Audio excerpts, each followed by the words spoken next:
This chimpanzee is using a stick to look for a meal inside an insect nest. When Jane Goodall reported this behavior in the 1960s, she overturned the widespread belief that humans alone had the creativity to use tools. It turns out that what sets us apart isn't tool use per se, but the way we copy and modify tools over time.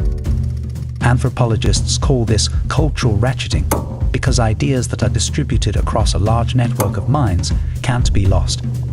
Instead, they accumulate and become more complex than any individual could grasp. That's what's uniquely human, or it was. Now, engineers have devised computer programs that can also learn from the past and build on what they've learned. We've entered the age of creative machines. When we look at the innovations that have enabled human expression over the past centuries, they're easy to sort into two broad groups. Production technologies are the tools we can use to make original works. They evolve over generations, but their purpose is the same: to channel creativity from inside us to outside. And distribution technologies are how we share those works with people who can't experience them in person.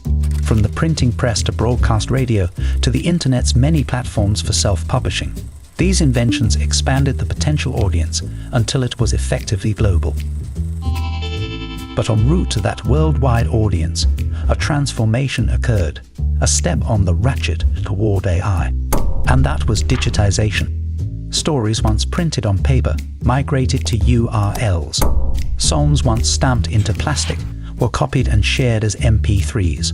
And by the time cameras went into our pockets, only the enthusiasts kept buying film, which many would scan to post online.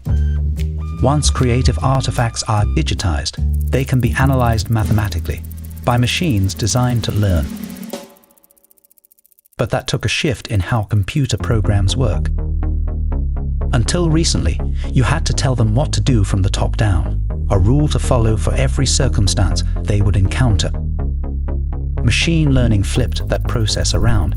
Instead of giving them rules, you give them a goal and lots of practice. The program writes its own rules from the bottom up, storing them in a vast mathematical web called a model. In the past 5 years, machine learning has given us augmented reality filters, new editing tools, and motion capture techniques. It's transformed distribution, with personalized recommendations that decide much of what we see and hear online. But AI developers didn't stop there. They kept scraping the internet to make bigger datasets to train bigger models on more powerful computers, until those models could be prompted to offer ideas of their own.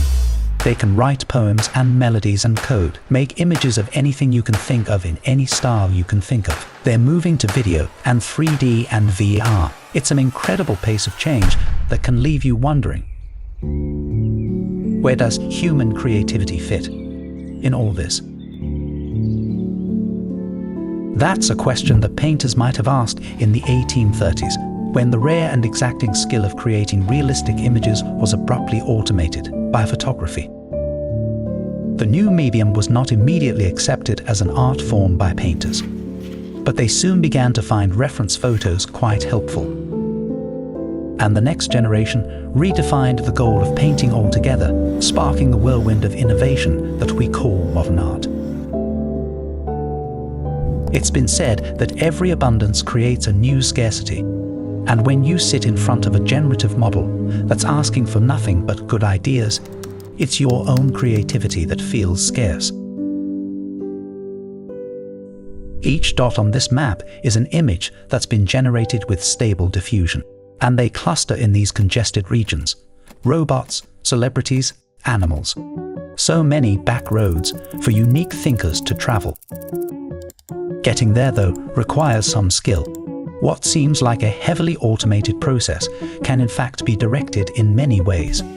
Whether you begin with the seed of an idea or a fully formed plan, a growing number of settings and tools let you claim more creative ownership of what happens next. And by retraining large models on more curated data, it's already possible to collect as many personalized playgrounds as you have time to think up.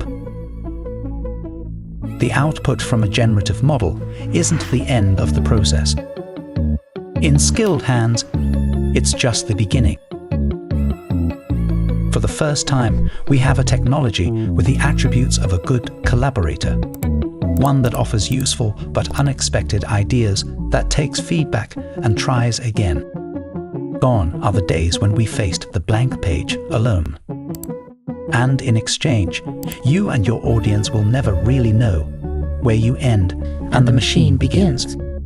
I won't lie and say that I know where this is going, but we know that there's no going back.